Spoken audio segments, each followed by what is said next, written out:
minutes. If anybody joins in late, they can just play catch up.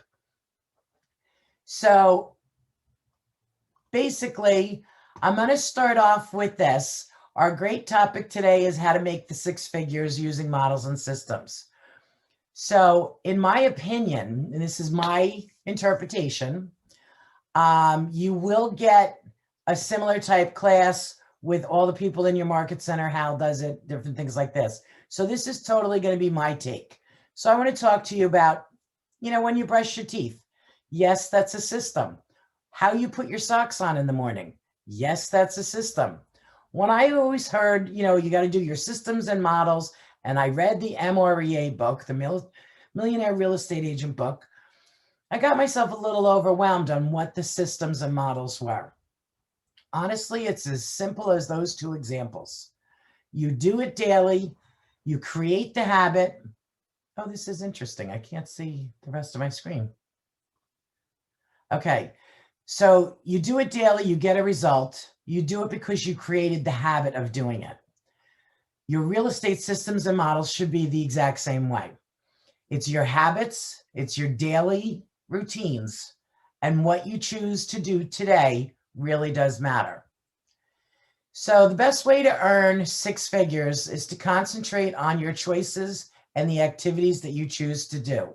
Excuse me, Arlene. Yep. I'm only seeing a black screen.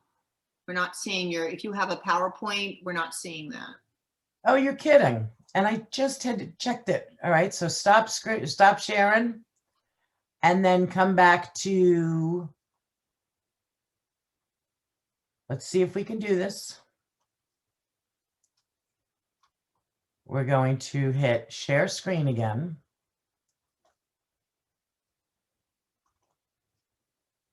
Do you see it now? Yes. Yes. Excellent. Excellent. Thanks, Kath. I need my buddy. Okay. So basically, so I have to add the people as they come aboard too. Okay. All right. Hopefully I let that person in. I don't see her joining. Okay. So basically we were talking about my interpretations of it. This is going to be fun, guys. So let me just get the right mouse here. So we talked very simply about those systems, and it's really your habits. So,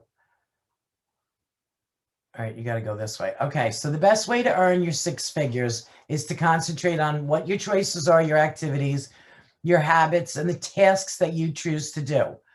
I'm sure everybody's heard of the Paleo law for the 80-20. Well, you should concentrate on the 20%, the things that are income producing if you're trying to get your six-figure income. So how many families can you help this year? And that's how I like to think about it. I don't like to think about it as how many listings or how many units I need at what volume. If you look at what your financial thermometer is, like, are you comfortable making a lot of money? Are you just concentrating on that? These are some of the activities that I think are very important for you to do.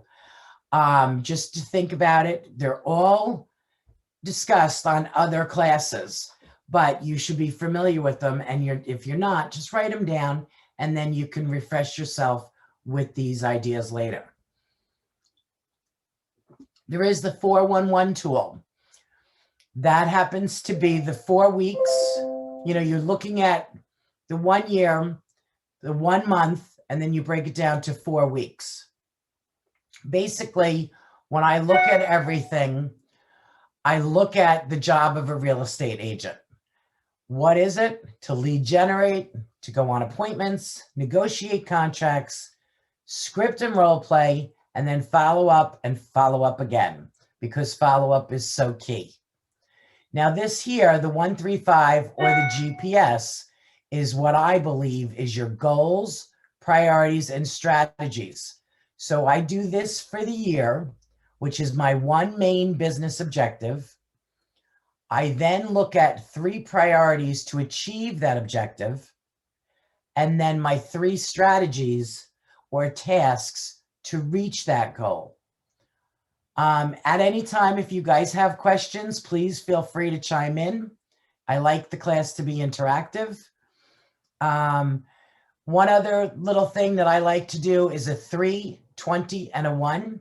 As you can tell, KW is a lot about the acronyms and about the shortcuts and what it means. So this particular 3, 20, and 1 is 3 hours of lead generation daily. Make 20 contacts daily. That means I talk to people, whether it be a phone call, a text message back and forth, an interaction on Messenger, any give and take that I have with somebody. If I met them at the grocery store, as long as I had a conversation about real estate, and if I don't know them, I give them my card. If I do know them, I have to remember to put those notes in when I get back to the house. And you really do want to have one appointment a day, okay? At least one appointment. So there is, like I talked about before, there is a calculator to help you figure out your numbers. We're going to display that later. Kathy's really great at that. Those calculations can actually be a whole separate class. But I want to concentrate on the models and the systems that you can use, what your habits are, what you need to do.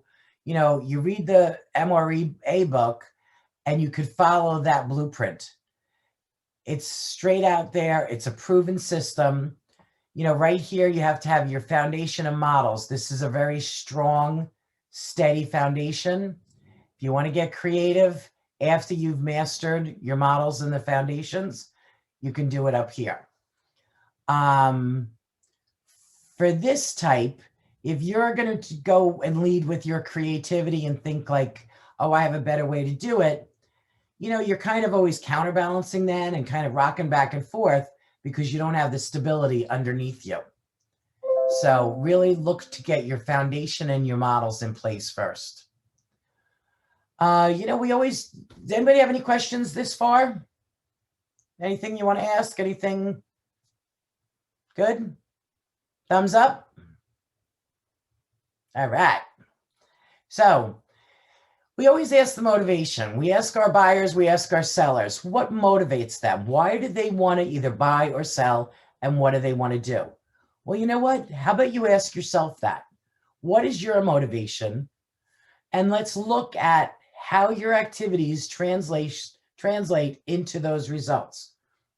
Now, there are plenty of classes out there on your big why, your big rocks, and what you're going to do.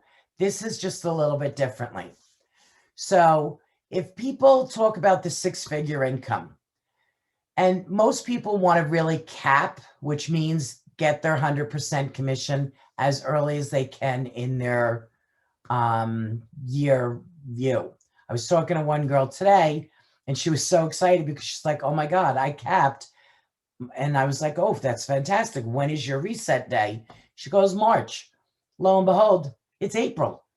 So she just capped. It's like amazing. She had a fantastic spring. So her activities were really good.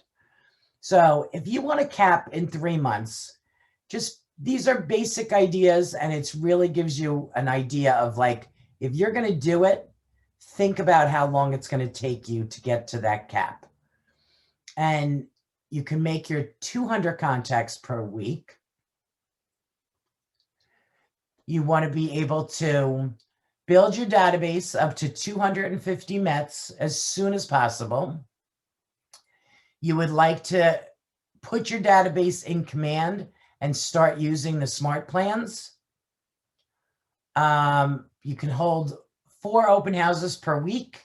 That means doing them during the week, or, you know, double up on the weekends, do separate ones. Contact 30 FSBOs and expireds per week. You guys can read all this. I don't know if you want me to read each one, but I'm reading the 3-month one, and you're going to see, you can look and see how it translates. If you're only going to call 20, it's going to take you 6 months to cap. But ideally, if you do this in the 3-month plan, you're going to cap prior to that and on your way to really build up your income. You know, both of the timelines, use the tasks and the commands for your follow-up, because follow-up is so key. and you don't want to lose track of anybody. You do want to get in the habit of writing your 50 handwritten notes per week. Make sure you send them to people. Make sure you follow up with them. You can always call afterwards. There is daily script practice that you can attend. Mary Beth has just started a new program, 9:30 to 10 every morning prior to the lead generation hours. They recommend lead generating for at least 3 hours a day or daily. Make sure you know your listing presentation.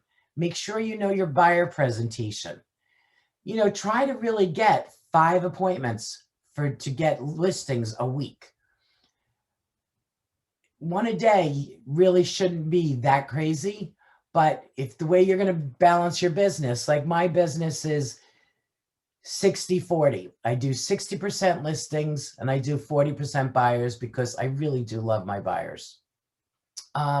So for me, I know I'm going to have listing appointments, but I also know I have to make a certain amount of buyer appointments. It all depends what my goals are and what my financial thermometer is set at and how many families I need to help this year.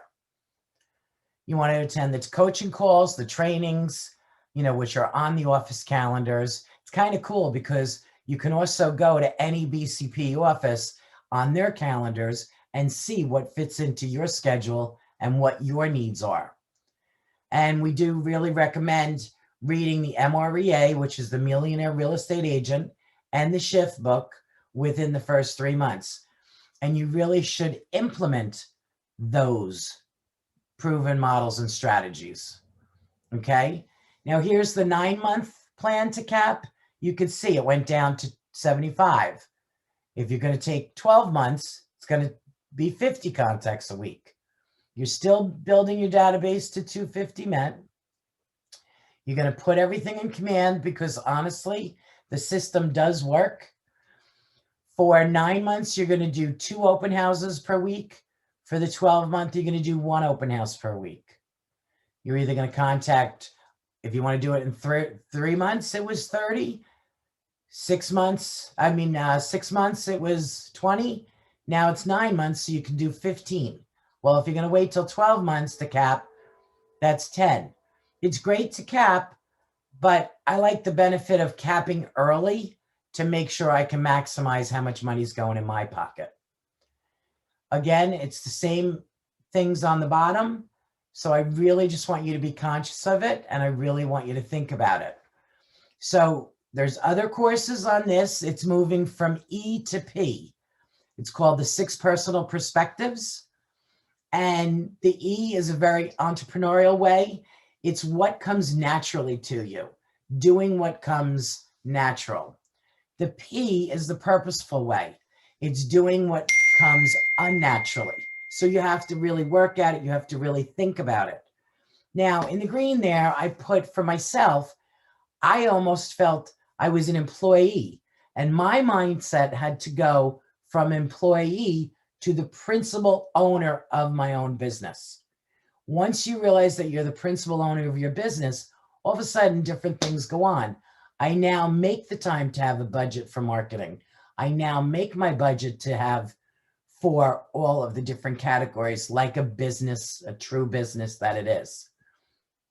I'm going to give you 5 examples of how to get purposeful. And that would be your focus, finding strategic options. For the focus, it's write down your goals, focus on your 20%, focus on your success list. Does everybody know what a success list is and what's the easiest way to do a success list?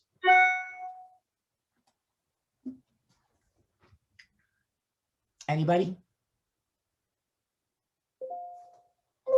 If you're doing the chat, I don't have chat while I'm in screen share. Anyway, so a success list is comprised of your real priorities hidden in your to-do list. Okay, the things that we must get done to be successful. You're going to write down your whole to-do list, cross off what's really not your priorities, look at what's left, and then put them in order of priority of what you need to do first. And then ask yourself, if I could do one thing on that list, what would it be? Your answer then is the first item on your success list. And do that with all the subsequent things. That is how you get your focus and how you get your strategic options. Arlene, may I Is there a interject for different 1 way to second? do it? Yes. So if I could ask the group, based on what Arlene is saying, what's our number one job as real estate agents? Lead gen. And do I hear a second or third voice on lead gen? Follow up, lead gen and follow up, maybe. Lead gen, okay. So that is, as Arlene talks about the focus, lead gen is business generating, driving your business so that you can accomplish these numbers that Arlene is speaking about, right? Does that make sense to everybody? Yep. Back to you, Arlene. All right. I love it. We need the interaction because you know what, guys? The more we talk, the more we go back and forth, the more we all learn and benefit. So you want to find your models to follow. You can attend the trainings that teach you how to get where you want to go. You can install your systems. For me, I always have a challenge with my time block, and I'm really trying to focus on that this year and really make it that if it's in there, it doesn't get, moved around. I stick to my time block. I create the checklist. If you guys want, you go on your office websites. I know we have different groups here, so you could always look at the allinkw.com, or you could go on the Woodcliff Lake website as well that has all the trainings for the people. Look at the checklists, put them into command, have your system know what you're going to do. So when the time comes to do it, it's flowing very freely, and test the systems to make sure they work for you. Okay. You want to keep track of all that you are doing and be able to judge over a long time frame. Don't just do something for 2 weeks and 3 weeks and think, oh, it's not working. I'm not going to lead gen to those people anymore. I'm going to really give it some time, and you have to nurture the people. You want to bring in the accountability. You want to keep track of your 411. You want to measure what you're doing. And a great idea is have an accountability partner and be able to go back and forth. Like I've asked Kathy to help me on this training because it really has to be an interaction. It definitely goes from different ways of people thinking and how they're processing things. So you know what? How do you do all this? Is it too many steps? Is it too many options? What are your thoughts? What habits should you be creating today? And what systems should be implemented today? And where do you find your models? Anybody want to guess at what habits should you be creating today? I think I need to be better about lead generation and face-to-face interactions with people and trying to go to more open houses and stuff. Excellent. Getting to know your inventory. Mm-hmm. Perfect. How about you, Matthew?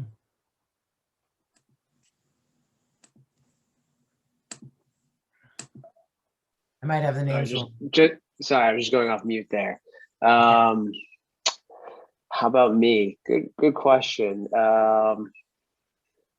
Definitely, I think for me, it's just the same thing with lead gen and just making sure, who I see throughout the day or talk to throughout the day, that I'm, engaging in conversation and making them aware that I'm, an agent, and trying to see how I can help them. It's still new to me, so I'm still not, just super comfortable telling people yet, and just coming out with it. And that's fine. And that's what's going to be great. You're going to be able to do social media posts. Hey, wow, I'm excited. I joined Keller Williams. This is what I'm doing. You know, there's so many different avenues. You can do your handwritten notes, let people know, post it on on LinkedIn. You really have a great avenue, and there's always something to do, but just learn what to say, how to say it, and when to say it. Definitely. Exactly. May I add in? Please do.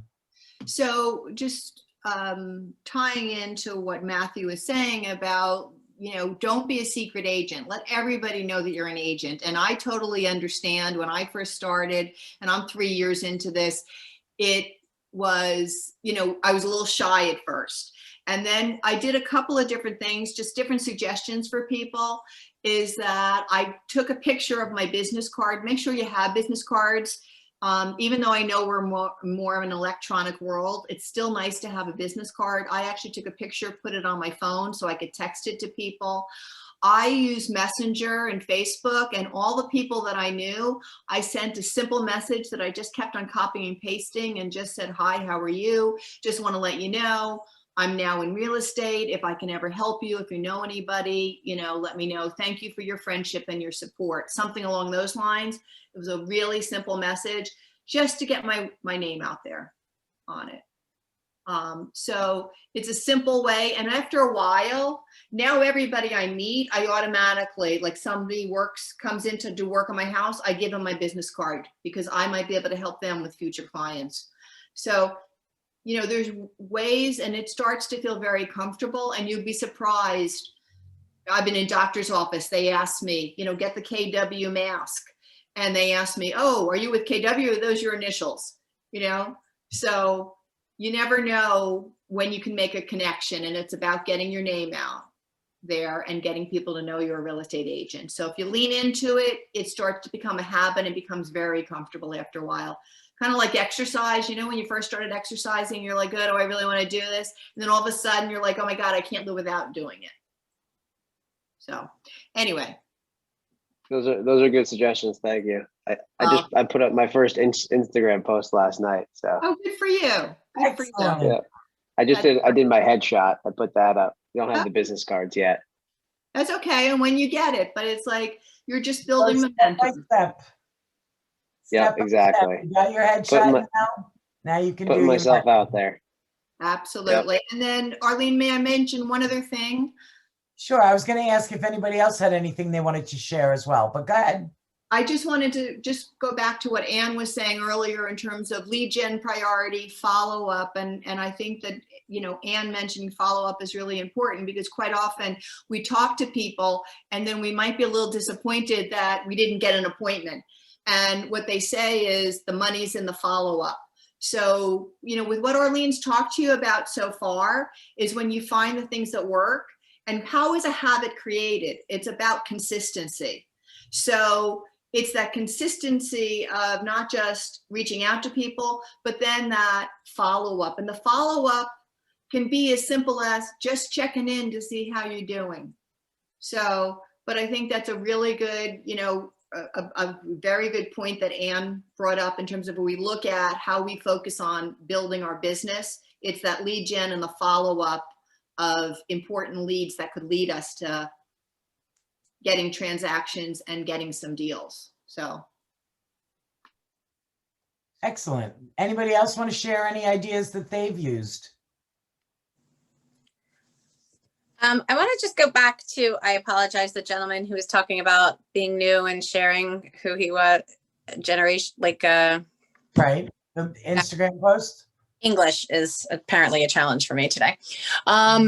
So when I first started, I was a dual career agent and I worked on a team. And so I wasn't overly active and I didn't share all that much.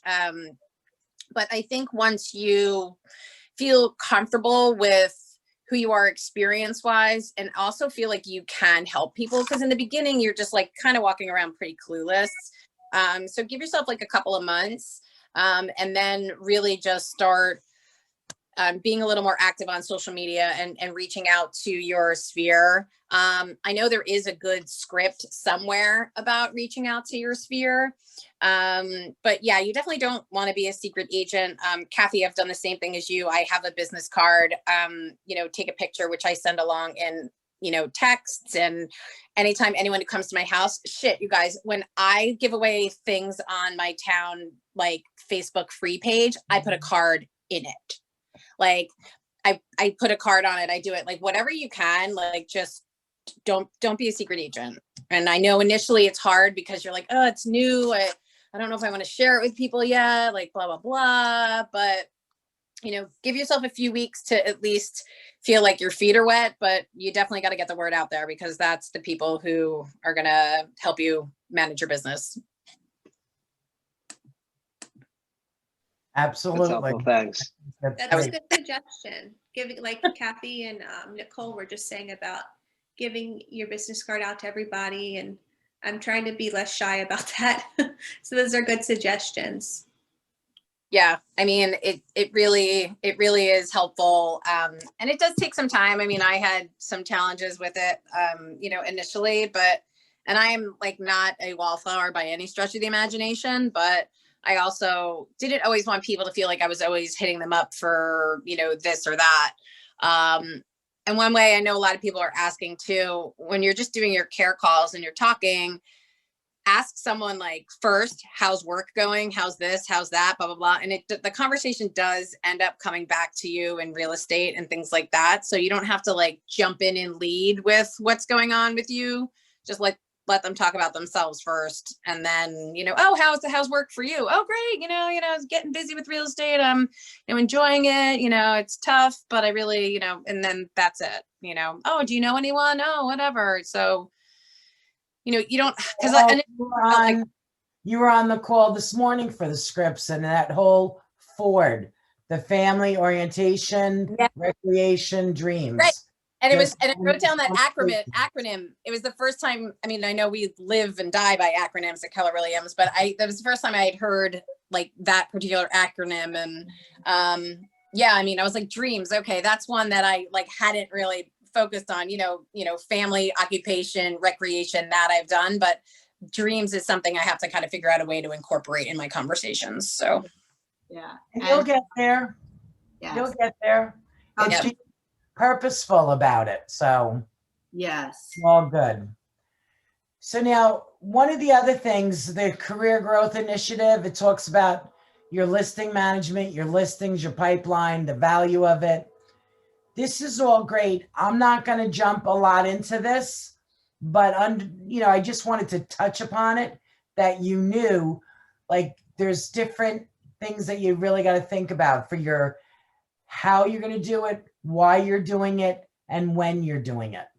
And you're always trying to do that lead generation to build your pipeline. Okay. Whoop. It's jumping all over. Okay. So basically, I was looking at 30, 90, 60, 90 days as an agent. Whatever you're doing or whenever you choose to do it, that's when you do it. It's your timeline, and it's the steps that you're building to reach to the plateaus of being able to be what your goals are. Okay. I talk a lot about doing the tools that KW has given us. It's that 411. It's the GPS. You can do it annually, and then you do it monthly. You can break it, you're breaking everything down, put it on your calendar, the year, the week, the month, daily. Take the time to plan your entire year, and then take your time to plan each month. Take your time to plan each week. If you do it on a periodic basis, you get that habit, you get that routine, and it's as easy as putting that pair of socks on and being like, okay, I put my right one on or my left one on first. You know what? I'm going to do it my way. You can do it your way. But either way, you just got to make sure you do it. You want to build your database. You want to practice your listing presentations, your buyer presentations, create them and practice them always. You want to brand yourself, your, unique value proposition. You want to have your marketing. You want to put your signature out there on your email so everybody gets it.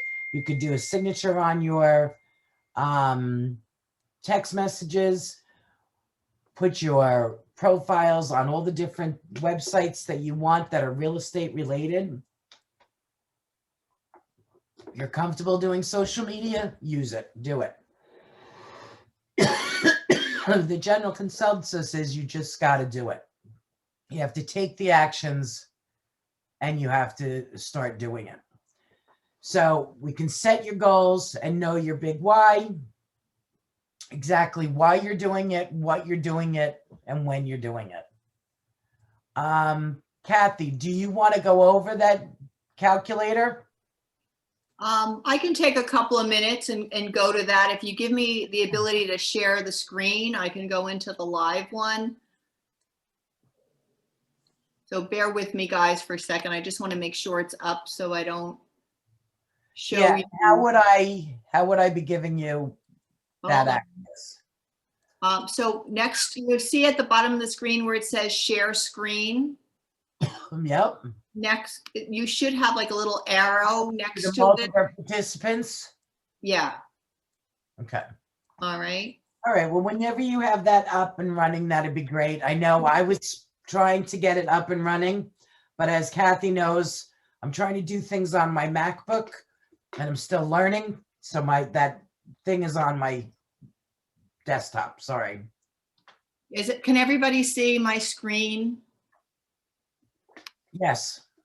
Okay, so there's an Excel document up here. And so Arlene talked about it earlier, and this is building your goal. And the question that you want to ask yourself is, how many people do I want to help this year, right? That's really what this is about.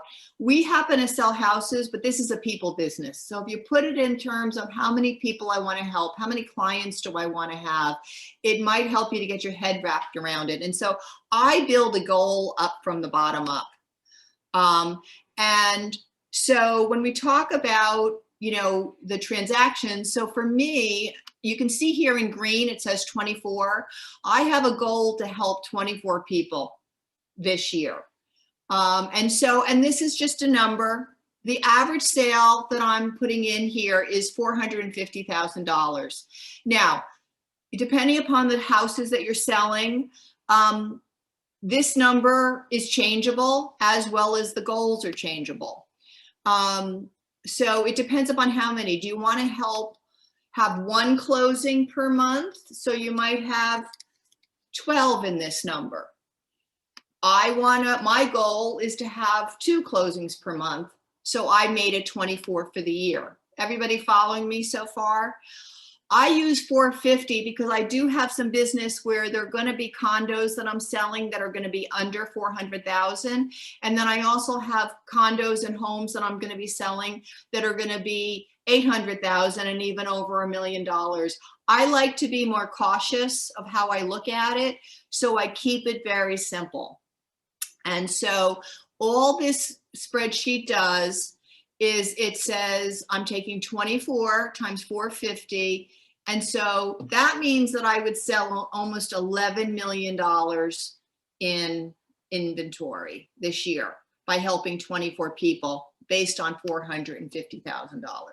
Now, and then what it does is I use commission of 2.25 because we know sometimes we get 3% and sometimes we get 2%. So I just use that as a medium in it. And then that just multiplies out. This number here, which is my gross commission income, is taking the 2.25% in commission times the inventory value to give me gross commission income of $240,000. Does everybody understand that? Does that make sense? I'm good with it, but does anybody else have questions? Anne or Matthew or Kristen? That makes sense. Sounds good. That makes sense. Makes Okay. sense. Very simple. I'm sorry, I have one. Yes, go ahead. Would you be able to send this, or is this something? No, I can send it. Yeah, I can absolutely send it. And I do a whole separate class on really building this, like from the bottom up, but I'm Oh. happy to send this because it's a good tool to just kind of do like a what if, and I kind love of head spreadsheets. back around. So yes, I Kathy, can do send you it. want to put your email in there and they can email you if they want a copy of it? Sure, I'll do that before we end today. Yep. Now, Arlene mentioned earlier this idea of how many sellers do I want to work with versus buyers. So what I did was I took the $11 million of home sales, which is a goal, and I said that I really would like my business to be 60% sellers and 40% buyers. But again, any number on this spreadsheet in green pretty much is a number that's changeable. So if I made this 50% and I made this 50%, now how you see how it just divided the 10 million 8 in there. So that's you may be only working with buyers. It doesn't matter. You could have 0 sellers and all buyers. It's really up to you. Okay. Now, does everybody know how many dollars you have to contribute to the market center to Remember, be able? I don't know if it's all consistent across the board. So thank you, Arlene. So what I'm gonna say is in Ridgewood and Tenafly, to cap, you have to contribute $37,000. Okay, so when you get that commission check for your deal and the split is 70-30, so there's money going into your cap, bank account, if you will. It's got to build up to 37,000. Again, this is Ridgewood and Tenafly. All right. And then we also have a marketing number where we're accountable for 6% royalty, which again caps at $3,000. So in Ridgewood and Tenafly, it's a total of $40,000 that gets contributed to KW. And at that point in time, when I reach that, that's when I can kick into getting 100% commission. Want me to pause there for a minute? Are there any questions about that? After you cap, you get 100% commission. After you cap, you get 100% commission. Now, what I will tell you is that, my anniversary date is November 1st. Okay. So for me to be able to, so in the ideal world, this year, my focus is to cap, let's say in August or September, which means that any deal that I close in September and October, I would get 100%. And Arlene, tell me if I'm saying anything incorrectly. If I cap on October 30th, and I don't have a deal closing before November 1st, the clock starts ticking again, which I capped, but I don't get to take advantage of that 100%. Am I correct on that, Arlene? Sort of.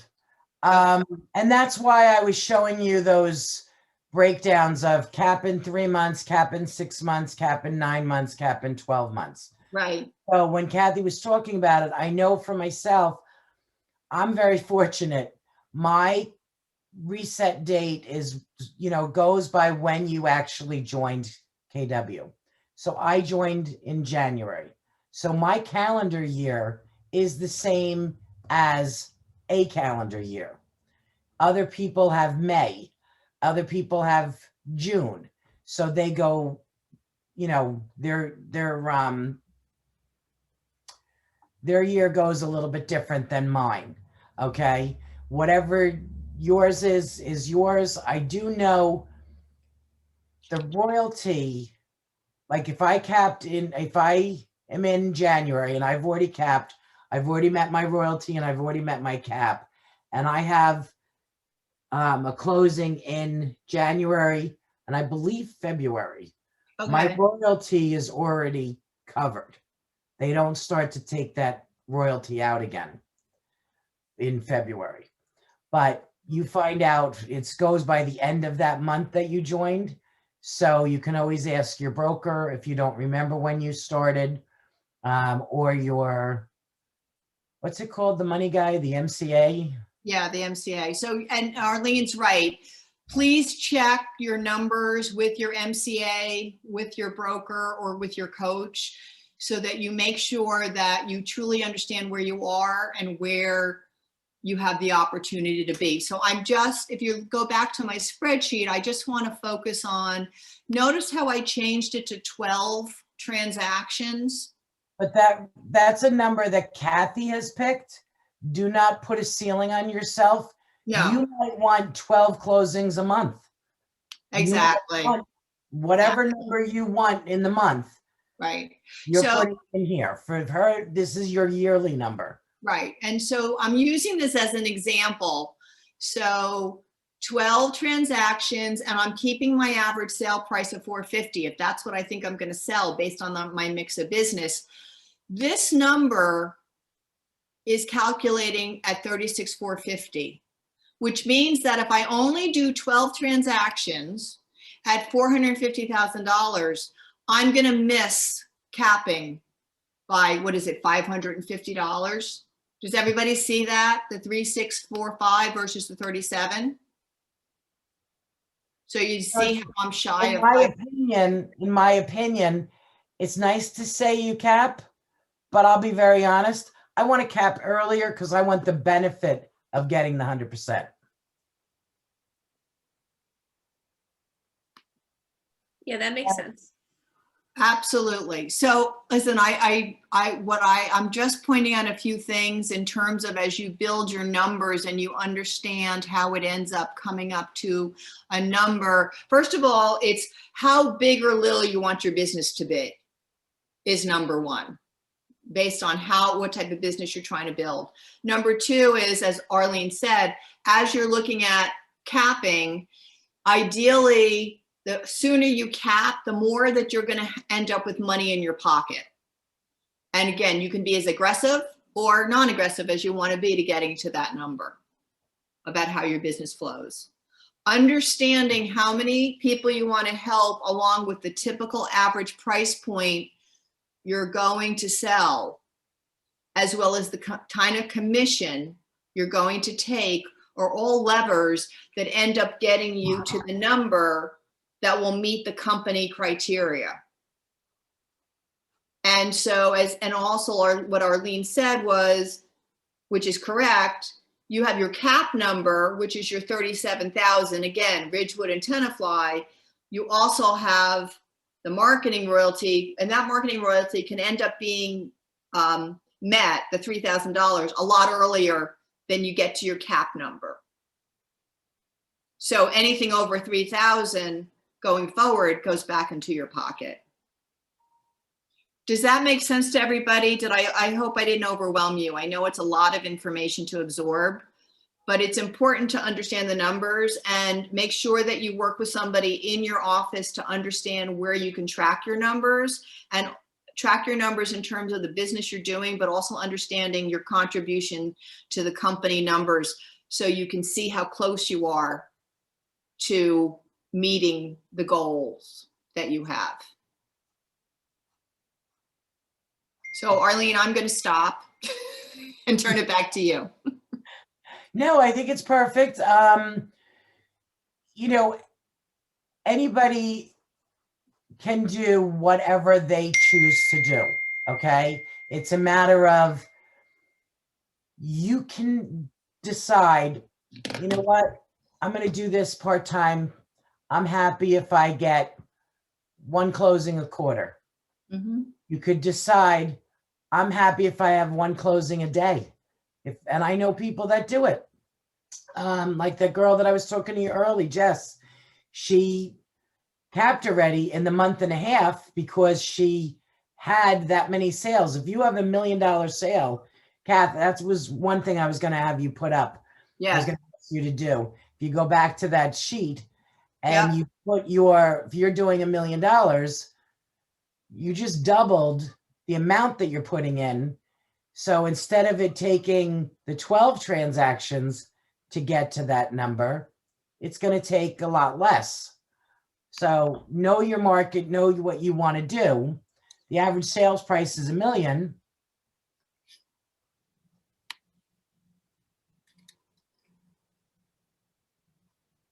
So here's an example when your sale price is $1 million. And again, I'm just using one closing a month. You're doing $12 million in home sales and your way above capping at that point. So you could do 6 transactions at $1 million Transactions. and cap.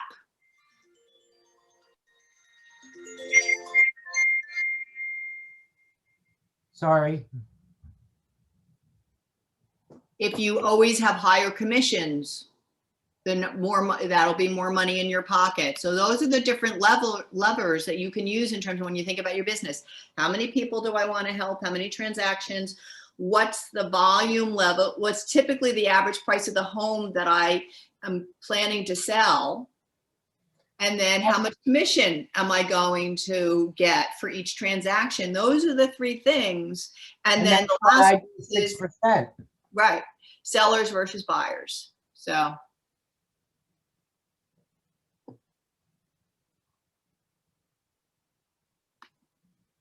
Okay, Arlene, back to you. Sorry, I didn't mean to cut you off. All done. So yeah, it's, I take a 6% commission because I'm looking at it as I want to get there quicker. So I feel that I'm worth 6%. So what is your take, guys? How many, you don't have to say it out loud, but how many families do you want to help? And how quickly do you want to get to that 6-figure income? Just think about it. Let it resonate. I'm sorry, I don't remember. Anne, how long have you been in? I got my license at the end of August of 2020. Okay, and Kristen? Yeah. I got my license last January, but I started with Keller in September of last year. Okay, perfect. How about you, Danielle?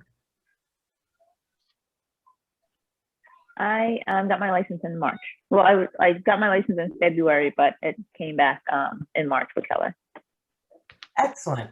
So I think it's really a neat time that you're on this now and learning what you can do and how you can accomplish it. So is there any other questions that you have for Kathy and I? We want to try to be respectful of your time, but we're here. Ask away. I have one. Not that I'm here yet, but being a new agent, say you do something lead generating and your business just one day to the next just blows up.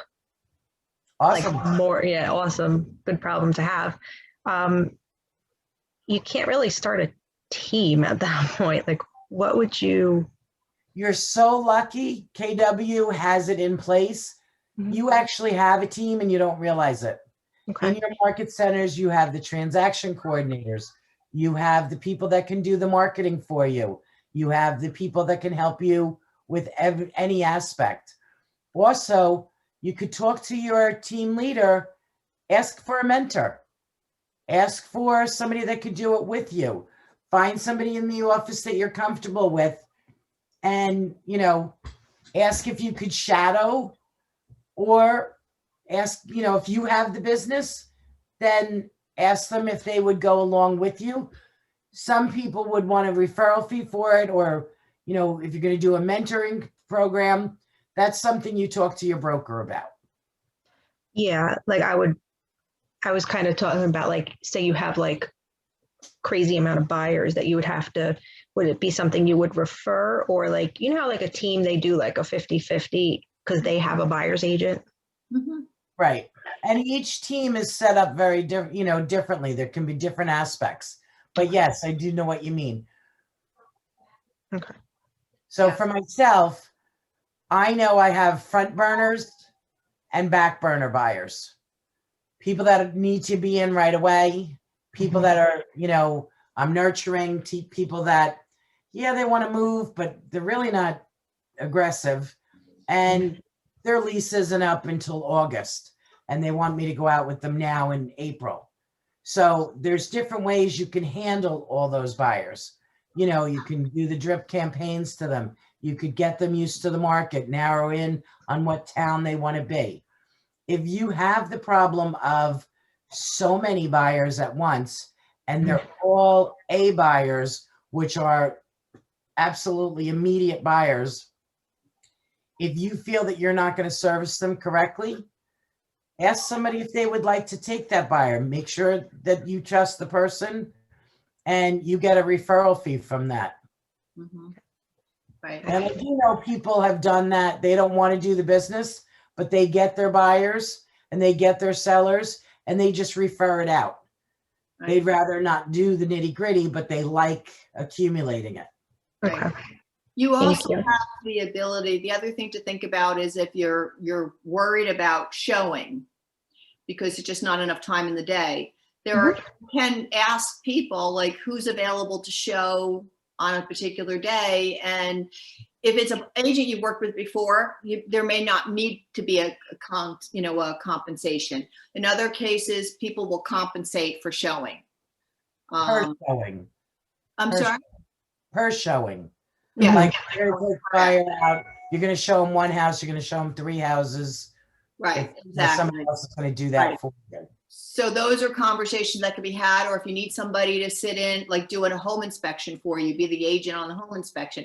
There's a lot of different ways. And again, if you're, talking to a coach, et cetera, you can, they can talk further about those different options for you. So they can figure out what works for you based on the business and what you're trying to accomplish. Okay. Thank you. Welcome. Good luck. That was a great question. That's what I love, because we're able to, talk and give you the ideas that you're looking for, because it's about what you need right now. Mhm. I'm trying to manifest that problem. That would be great. One I'll of work the on that things, too. one of the things that I was very fortunate of when I got into real estate, and I really was plugged into the training. And I know with the pandemic, we haven't been able to be in the office. That will change over time. But, reaching out and connecting with agents and offering to, participate or help them with open houses, et cetera. I've built great relationships. Arlene and I, Arlene's been so gracious over the time in terms of the things I've learned from her. We've done a little business together because we built a relationship and a partnership together. And it's about showing that you're ready, like showing up, knowing that you care, that you're a professional and you're ready to do what it takes. And you build a reputation and credibility. And so then agents start asking for you, like for open houses, et cetera. And so it's something that I really encourage all of you to do, is just like raise your hand, because it's KW and our market centers and the agents are very generous in terms of helping agents get your, foot on the ground, Get start your foundation built.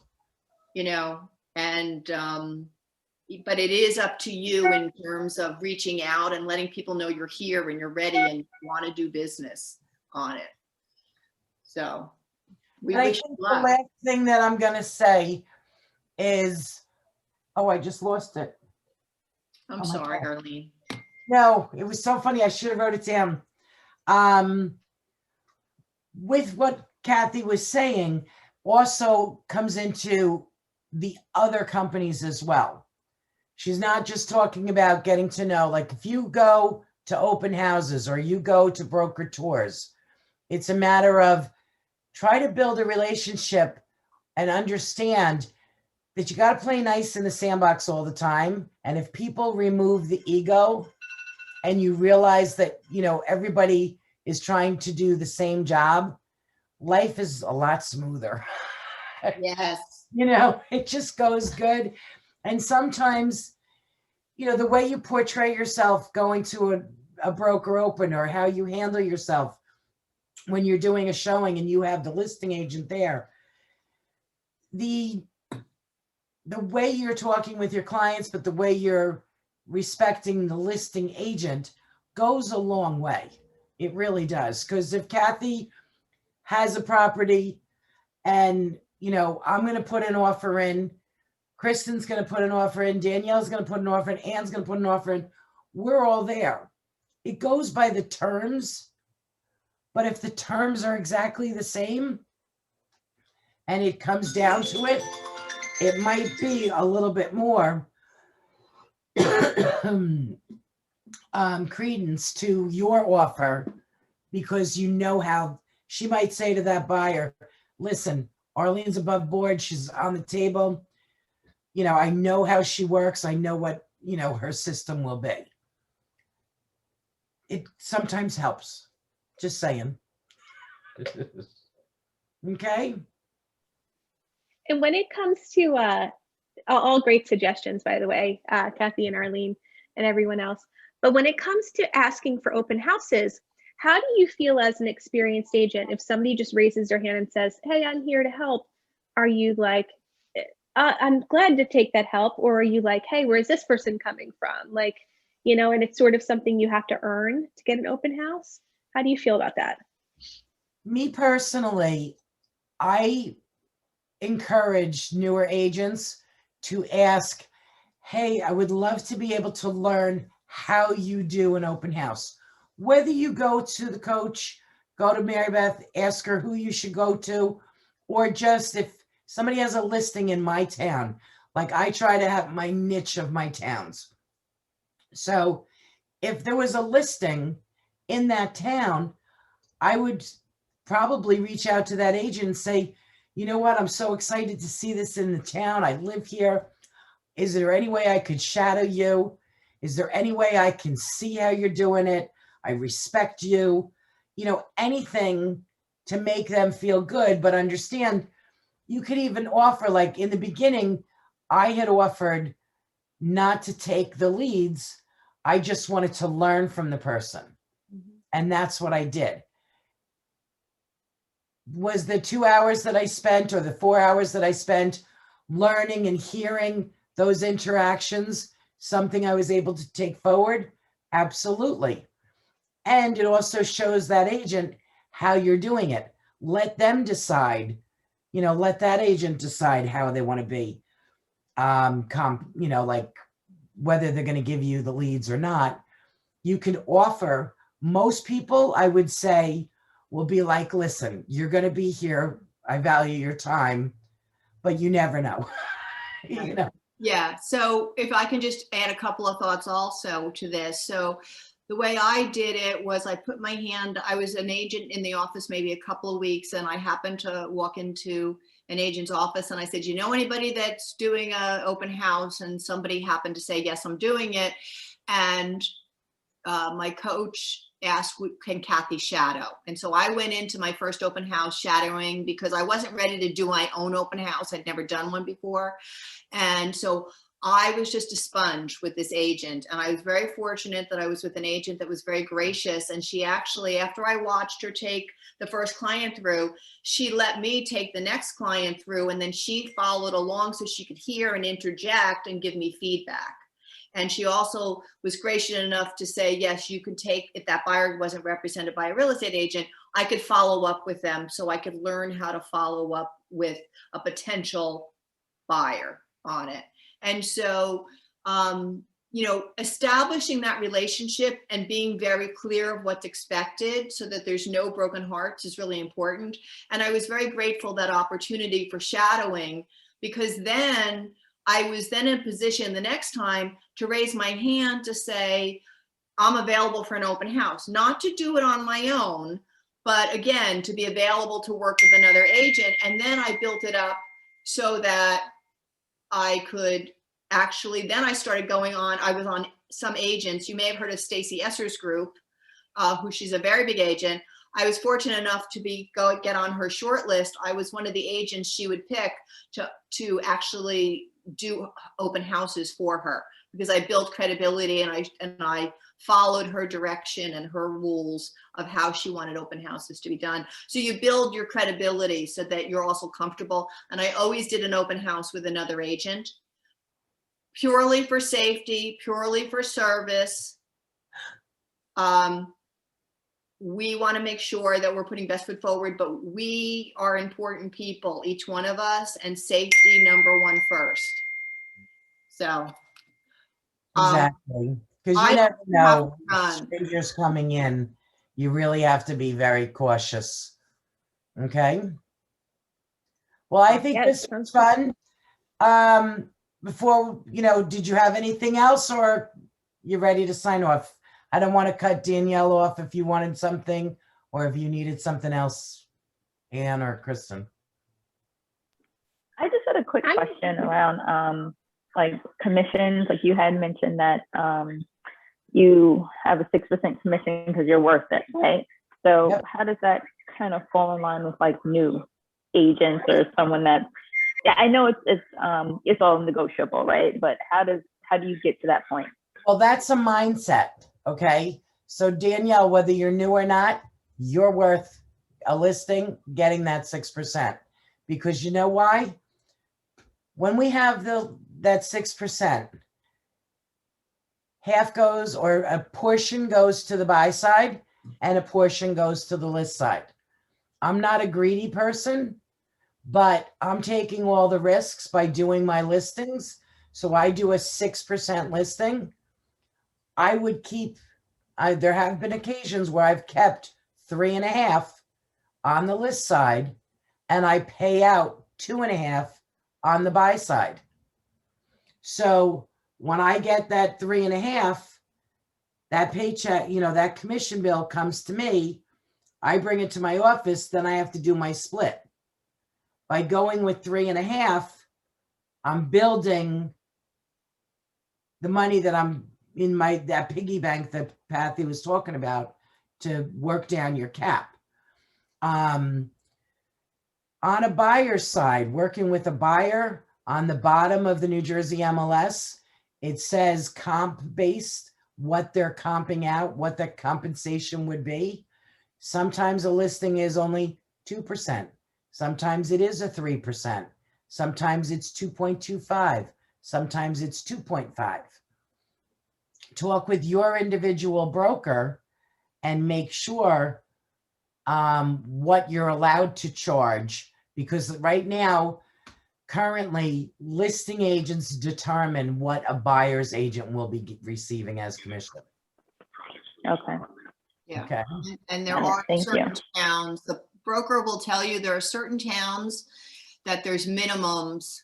So in certain towns, the minimum you can give out to a buyer is 2.5%. There's other towns that it's okay for you to be at 2%. So always make sure that you talk to the broker and you understand what the rules are, the guidelines for that town, so that you don't end up later on having to give up money because you just didn't know. Very important to ask. Always make sure that anything that you're doing, if you're, I've learned a long time ago in my life and now in real estate, if I don't know, or if I have a funny feeling in my stomach, trust my gut and talk to my broker or email my broker. That's great advice. Thank you. Awesome. And I just was thinking about it. You guys are so new. You might not have gotten a 411 class or a GPS class. Look for them, the 135 GPS and the 411. Those are great classes if you have the opportunity to take it. Mhm. Okay? Thanks, ladies. This was Awesome. great. Yes, thank you so much. Thank Well you. done. Great Thank day. Have a great day. And I'll send the spreadsheet, to anyone who, I have your names. So I'll send the spreadsheet out to who was on the call today, and then you can certainly reach out to me if you have questions. Thank you so much, guys. You're All right. welcome. Enjoy. Hey, good luck. Bye, Bye-bye. everyone. Bye-bye.